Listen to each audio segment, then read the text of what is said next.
she'll listen closely. When darkness wraps the world and dreams begin to stir, you've arrived at the right place. Welcome to Between Dreams and Shadows, the sanctuary of stories that live between sleep and the unknown. Here, every tale is more than a story. It's a portal to hidden worlds, forgotten secrets, whispers from beyond, and shadows that speak as your eyes begin to close. If you're drawn to mysteries, haunting legends, and stories that send shivers down your spine, this channel is your new nighttime ritual. Before we begin, I invite you to become part of this growing nightbound community. Subscribe now and turn on the notification bell so you never miss a tale. New stories drop regularly, always under the veil of night. Like this video if you enjoy that chill before sleep. It helps this channel grow and lets me bring you deeper, darker stories. Drop a comment below. Have you ever had a strange dream or felt something watching in the dark? Your experience might inspire the next tale now. Take a deep breath, turn off the lights, leave the world behind, and get ready to drift between dreams and shadows. Setting the atmosphere, it was 2:13 a.m.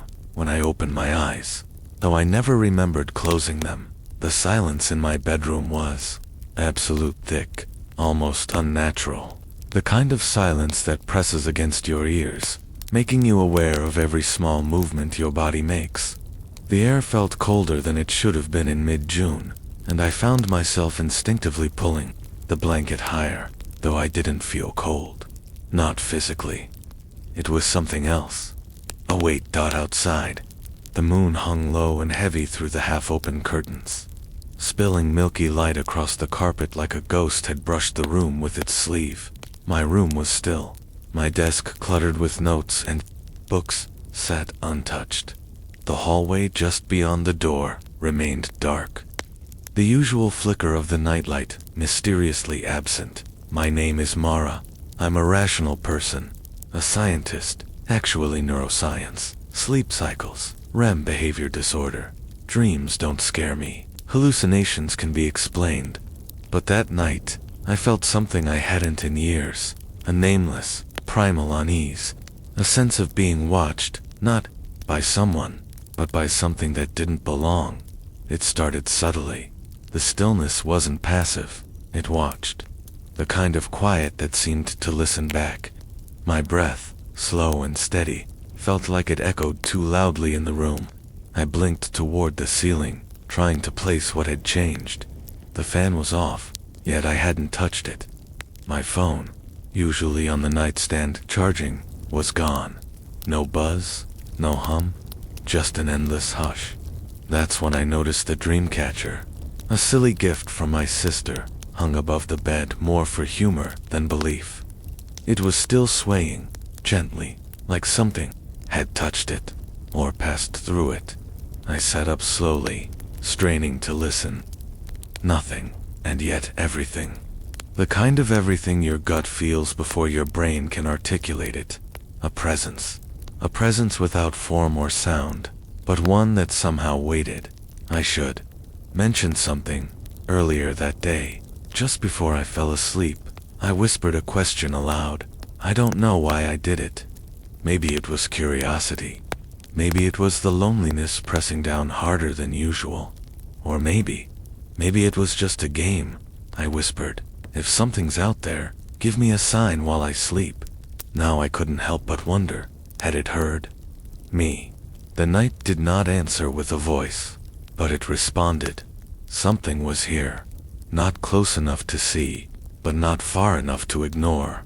And as I sat there, heart slow but heavy, I realized that sometimes silence isn't empty. Sometimes it's holding its breath, waiting the first signs of disturbance. The dream catcher had stilled. No breeze, no vibration. Nothing had touched its, at least, not in a way I could see. But something had. I swung my legs over the side of the bed, the floorboards cool against the soles of my feet. The moonlight had shifted somehow, curling inward like the shadows were folding over it. Still faintly silver, but muted now.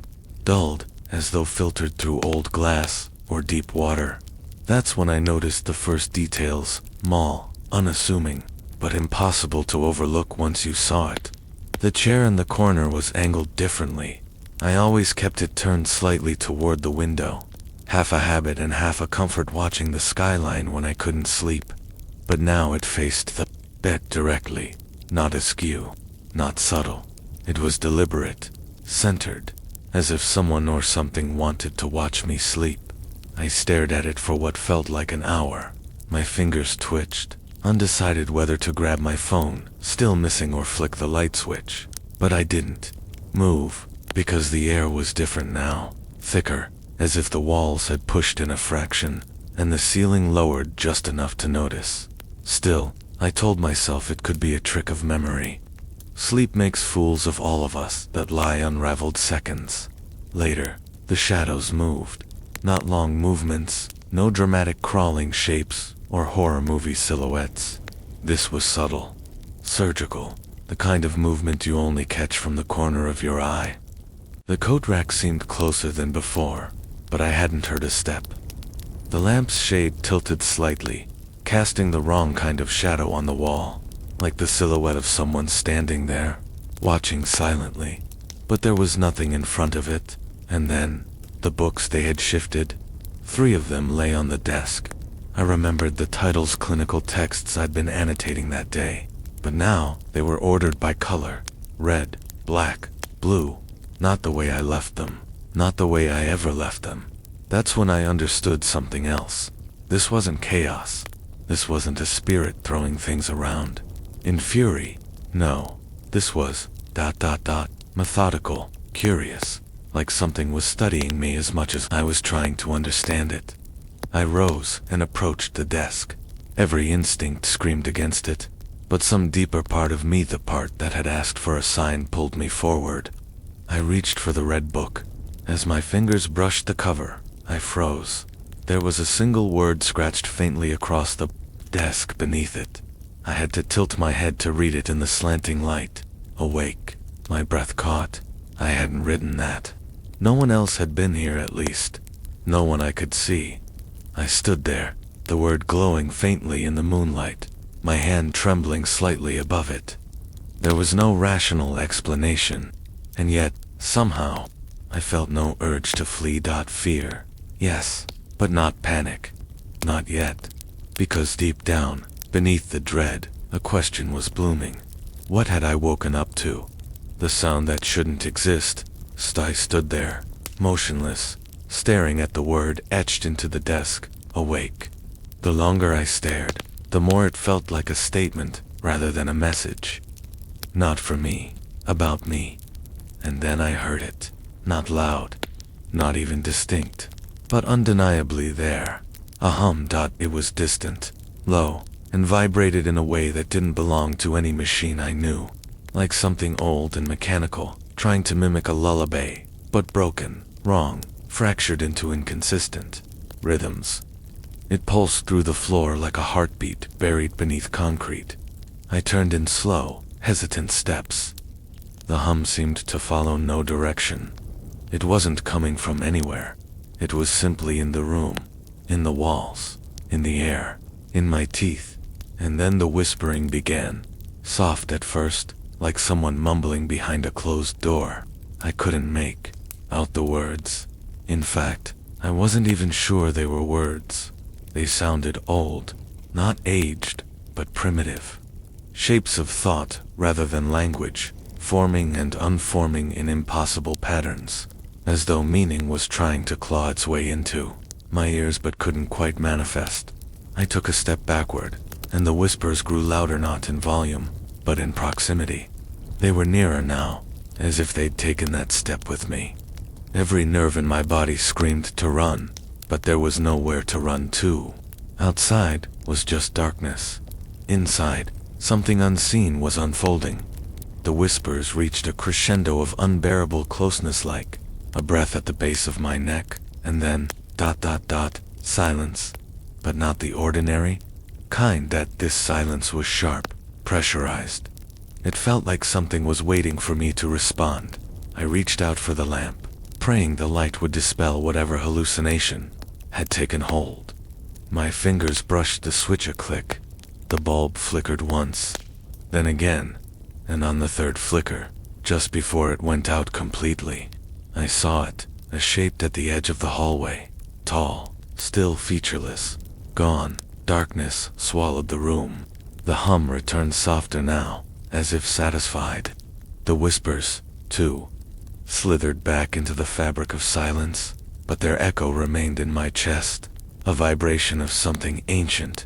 I didn't scream. I COULDN single quotes, T. Instead, I whispered, barely audible even to myself. What are you? The hum replied with a subtle rise in tone, almost like acknowledgement. That's when I understood. This was never about haunting. It was communication, a presence, intelligent and curious, watching, testing, answering questions I hadn't asked yet, and I had asked for a sign. The presence without a face. The lights never came back on, not even the hallway bulb, which usually buzzed with an annoying flicker. My apartment had turned completely black, yet it wasn't empty. I could feel it on awareness moving through the dark like smoke with intent. I sat back down on the edge of the bed, not because I felt safe there, but because I didn't want to move any further. The floor had taken on a subtle creak, like something else had walked across it just seconds before. But I was alone, at least. I was supposed to be. It's strange how the absence of sight sharpens everything else. I could hear my own pulse in my ears, the occasional tick of the cooling metal in the radiator, and then more disturbingly I heard the soft scrape of the closet door moving. I hadn't opened it. It opened slowly, not wide, just an inch or two, just enough to change the airflow in the room, just enough to suggest a shift, just enough for whatever it was to get a better look. But I looked back. I kept my eyes fixed on it, heart thudding as I tried to adjust to the dim. My hands clenched the blanket beside me. I didn't breathe. I listened. Nothing moved. And yet something was undeniably there. Not visually. There was no silhouette, no flicker, just the absolute, soul-deep certainty that a presence stood beyond the doorframe, not inside the closet, outside of it, between the walls, perhaps, or right in front of me, just unwilling to be seen. I reached out slowly, absurdly, toward the closet door. I don't know why. Maybe to shut it. Maybe to confront the thing I couldn't see. My hand trembled halfway there, but stopped, not because of fear, but because the air around it had gone cold. My fingers tingled, as if I were reaching through something invisible, but solid. There was resistance, not physical, not even temperature. It was ... psychological ... like the thought that something knew what I was doing and didn't want me to proceed. And then the objects began to shift again. Behind me, a subtle thud. I turned, slowly. The chair had moved again, back to the window, facing, away from the bed. It hadn't made a sound. The dream catcher above me spun slowly, though there was no air moving. Then came the most subtle sign of all, the mirror. It had fogged up. Slightly, one word appeared across the misted glass, too perfectly shaped to be condensation patterns. Listen, a direct command. Not written by accident. Not meant to frighten. It was prompt. And as the realization dawned, I felt it deep in the base of my skull. A watching, a patient, intelligent presence studying how I'd react. The same way I might observe a subject in a lab, waiting for them to flinch, or fight, or freeze. But I did none of those things. I sat, I listened, and I understood. This wasn't a ghost. It wasn't trying to scare me. It was trying to be heard. That was far more terrifying, because something with no face, no shape, and no voice had chosen me. The unspoken warning. The mirror remained fogged for several minutes. The word listen, glowing faintly under the silver pull of moonlight. I stared at it, unmoving, uncertain if the mist would dissipate, or if another message would form. But nothing came. That, somehow, made it worse, because something had spoken, not with a voice, not with presence, but through intent. Intent was always more frightening. It meant purpose. It meant planning. The hum returned, faint and constant now, as if it had settled into the walls like rot. My ears adjusted to it, but my mind didn't. It kept pulsing, sinking gently with my breath, until I realized it wasn't random. It was a pattern. Low, low, high, pause, low, low, high. Like a code, I found myself mouthing the rhythm without realizing, repeating it, matching it with the tapping of my fingers against my knee, as if something inside me recognized it without knowing how. My body responded to the sound like an old dog hearing a whistle buried beneath silence. And then, something new happened. The hallway light blinked once, flickered twice, came on, but it wasn't my hallway. It looked like it. The same wallpaper, the same old coat hook, even the scuff mark from when I'd dropped a box last winter. But the proportions were wrong, just slightly. A hallway built from memory, not from blueprints. Subtle inconsistencies in depth, in light, in the angle of space itself. Like a dream trying to rebuild reality from imperfect recollection. I stepped toward it slowly, not crossing the threshold, just observing. Something had presented this to me, like an exhibit, a reenactment, a warning. The hallway was silent. Then the coat hook creaked, on its own. Something invisible hung from it, pulling it slightly downward, straining it with invisible weight. The metal bent just enough to groan, but nothing was there, except there was a dim, formless shimmer barely perceptibly outlined something that didn't reflect light properly, like glass smeared in oil. A shape that existed only when you weren't looking directly at it. I held my breath. The hook sprang back up. The weight was gone, but something remained behind. A small item had appeared on the floor beneath the hook, perfectly centered. A button.ol. Metal, ornate. I bent down slowly and picked it up. Cold to the touch, much colder than the surrounding air. As I turned it over, I noticed a single etched symbol on the undersided simple triangle enclosed in a circle. I didn't recognize it, but something inside me did. I whispered aloud, without meaning to, "What do you want from me?" The hum stopped instantly, and the quiet that followed was not relief. It was a pause, like something considering its next move. The light in the hallway blinked again just once this time. When I looked back to the mirror, the mist had returned. A new word had formed. Wrong. That was when it hit me. This wasn't just a presence watching me. It was warning me about something I didn't yet understand.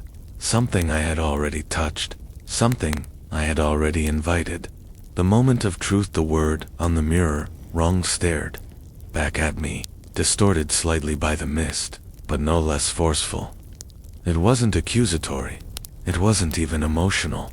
It was diagnostic, like a doctor marking a chart. I clutched the cold metal button in my palm, suddenly aware of its weight. It felt heavier than it should have, heavier than a button should ever feel. Not physically, but symbolically, as if whatever it represented now lived in my hand. My reflection stared back at me, paler than I remembered, eyes darker under the strain of sleeplessness and slowly spiraling perception. But it was me, wasn't it? I turned back to the hallway. It had returned to normal, my normal. No distortion, no creaking hook, no shimmering figure, only familiar shapes, dim light, and the faint sense that something had watched me make a decision I didn't yet know I was making. There was a new noise, though ticking at first. I thought it came from the kitchen clock, but no, that was silent. Dead battery. Weeks ago, this ticking was deliberate, artificial, and closer. I opened the drawer next to my bed. Inside, where I had stored a few old notebooks, was a wind-up metronome. I never owned a metronome. It clicked left, right, left, moving with mechanical certainty. But it wasn't just ticking, it was mimicking low, low, high. The same rhythm as the hum from before. but the metronome made the pattern louder, clearer. It was no longer a suggestion, it was a message I was meant to hear, to follow. I picked it up. Its base was etched with the same triangle in circle symbol. This time, there were 5 notches scratched beside it. One of them was filled in. 4 remained empty. A countdown. I turned the device over, and another word had been carved into the wood. Choose. The question now echoed louder than the ticking. Choose what? I felt the atmosphere thicken again. Not heavier this time, but expectant, as if the room had leaned closer. Like whatever unseen force had orchestrated this, had stopped simply observing. It wanted to know, would I continue? Would I dig deeper? Or would I retreat, abandon the signs, pretend this night never happened? I stood motionless for a long time, until the ticking of the metronome aligned perfectly with my heartbeat. Tick, tick, tick, and I said aloud, my voice calm, even strange to my own ears, I choose to know. The metronome stopped, so did the air. The sound, even the silence seemed to pause like reality itself, held its breath. A light appeared under my closet door, soft, white dot, not flickering at all. It waited, the inevitability of darkness. The soft white light beneath the closet door pulsed steadily, almost like it was breathing. Not the light of a bulb or screen. This was something older, a clean, sterile glow, like moonlight, reflected on bone. It cast no shadows. I approached slowly, the floorboards silent beneath me for the first time all night. No creaks, no groan, almost as if the house, too, had paused to witness what was coming. The button in my palm had gone warm, faintly, comfortingly, like something alive was pressed inside it. Responding to my choice, I reached for the closet handle. My fingers hovered for a moment, expecting cold metal. It was warm too warm. The door opened with a soft, effortless swing. There was no closet inside. Instead, it revealed a long corridor that bent sharply into darkness after only a few feet. Clean, white walls, seamless, almost clinical. And carved into the inside of the doorframe was the triangle circle symbol again, but now 2 of the 5 notches were filled in. Another step forward. Another piece claimed. I hesitated at the threshold. Something in me instinct, maybe one, that this was no hallucination. That once I stepped through, there would be no returning to the person I was. Even if I came back, I wouldn't come back whole. Still, I stepped in.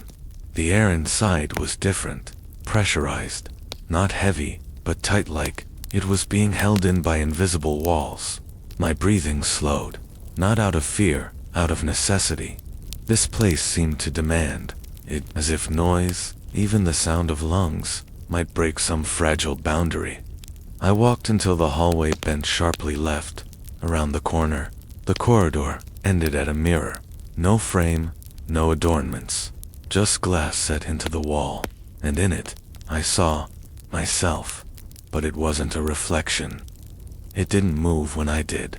It just stood there watching me. Same face, same clothes, same eyes, but older, tired, haunted. I reached out slowly. My hand trembled just inches from the glass, and then the version of me in the mirror smiled. Only, it didn't. The smile didn't reach the eyes. It pushed against them, stretching the skin unnaturally, like a face remembering how to perform human expression. Like something inside me or behind me was wearing my features, like a trial run. The mirror shimmered. The glass rippled like water. I stumbled back instinctively. Then I saw it, behind the reflection. Something moved. A shape, impossible to define. Faceless, tall, more suggestion than form, like ink swirling underwater. And yet, I knew it, not from memory, from recognition. This was the presence, the voice behind the hum, the force behind the whispers, the hand that placed the button, the observer in the dark. And it wasn't just watching anymore, it was reaching out. The reflection lifted its hand. I felt my own body move, not of my own will. I tried to stop it, tried to pull away. I couldn't, it was already inside me, and for the first time, I heard a voice not external, but within my own thoughts. A whisper, calm and absolute. You were never alone. Then the lights went out.